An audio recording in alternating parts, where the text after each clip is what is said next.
Hello again, it's Jess or JashiiCorrin, and today we're going to be having a look at my setup for week 31 in my bullet journal, which is July 30th through to the 5th of August. But before we get into that, I figured we'd just have a look at how these last 2 weeks have gone in my bullet journal.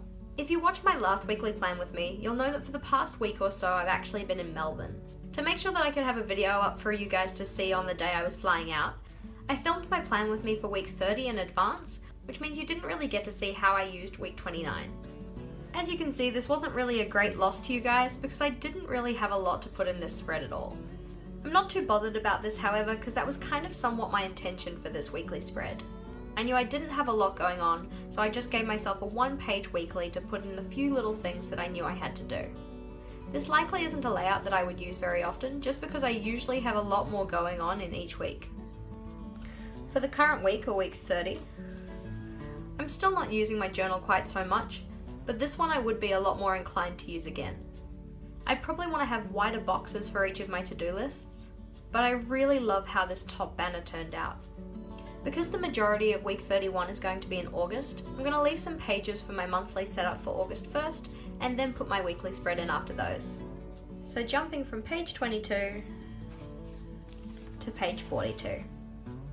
Before I hand you over to the time-lapse, just a reminder that any of the equipment I use in today's setup will be linked in the description box below.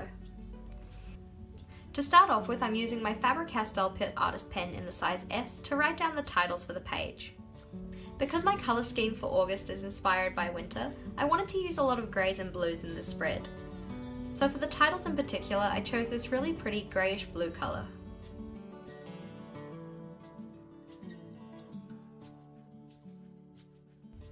Next, I'm again using my Pitt Artist pens, this time in black, to do the outlining for each of the boxes on the page.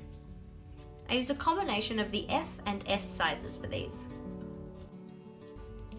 The boxes I'm drawing include a timetable for the week, and then a box for the to-do lists that I'll have for each day of the week.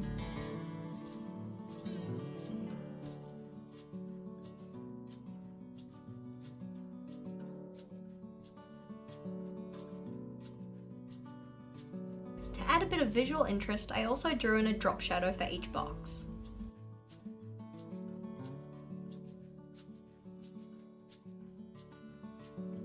I then used the S-size pen to draw in these cloud-shaped motifs.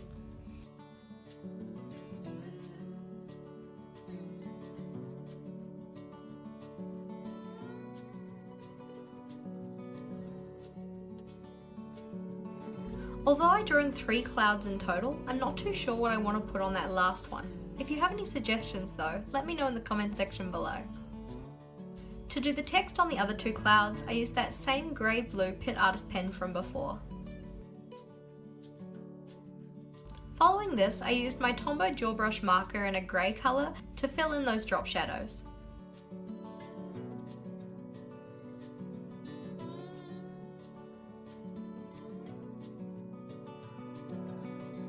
I laid some blue stylized tree washi down the bottom of the page, and then used my Pitt Artist pen again to fill in the school events that I'll have for the week.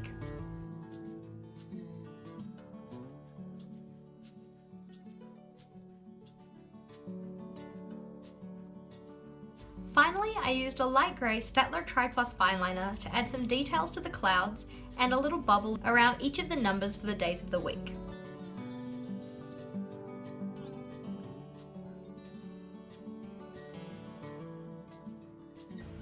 Alrighty, and that's where we're going to leave it for today. So as you can see, I have a box for each of my daily to-do lists, and then a section up the top here for all of my school events and my school timetable. I'm not too sure at this stage what I'm going to do in this final cloud, but I'm sure I'll think of something before the week starts. Thank you for watching. If you have any thoughts, comments or feels, please do leave them in the comments section below. And if you liked today's video, please do make sure to give it a big thumbs up. If you haven't already, you can subscribe to my channel to see the videos I release every Thursday and Sunday. And until next time, bye!